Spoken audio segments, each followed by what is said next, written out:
Hello students, geography के basic concepts में अगली क्लास में हम देखेंगे उपसौर, अपसौर, करक संक्रांति, मकर संक्रांति, विषु, वसंत विषु, शरद विषु, चंद्र ग्रहण, सूर्य ग्रहण, इनसे संबंधित सभी बातें।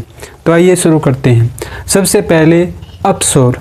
4 जुलाई को पृथ्वी सूर्य से सबसे दूरी पर स्थित होती है, उसे अपसौर कहा जाता है।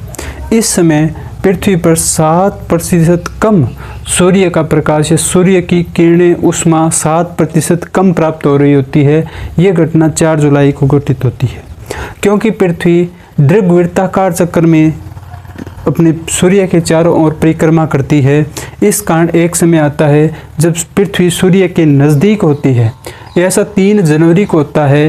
3 जनवरी को ये घटना जब पृथ्वी सूर्य के नज़दीक होती है उपसौर कहलाती है।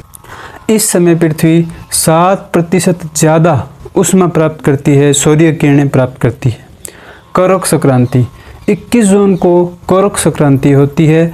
इस समय 21 जून को सूर्य की किरणें करक रेखा पर सीधी पड़ रही होती है। अभिप्राय ये है 21 जून को कोई व्यक्ति करक रेखा के ऊपर खड़ा हुआ है और उस समय दोपहर के 12 बजे हुए हैं, 12:30 तक हुए हैं, तो उस समय उस व्यक्ति की कोई परछाई नहीं पड़ेगी, नहीं बन पाएगी। कारण ये है कि उसके सिर के ऊपर सूर्य की किरणें गिर रही है। ऐसी सिचुएशन में कोई परछाई नहीं बनेगी। ठीक ऐसा ही मकर संक्रांति के दिन होता है, परंतु 22 दिसंबर को मकर संक्रांति यानी कि मकर रेखा पर यह घटना घटित होती है। 22 दिसंबर को सूर्य की किरणें मकर रेखा के ऊपर सीधी पड़ रही होती है।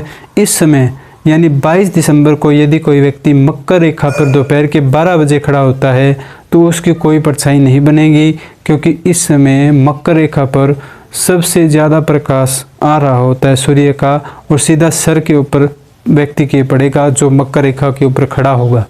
ऐसी सिचुएशन में 21 जून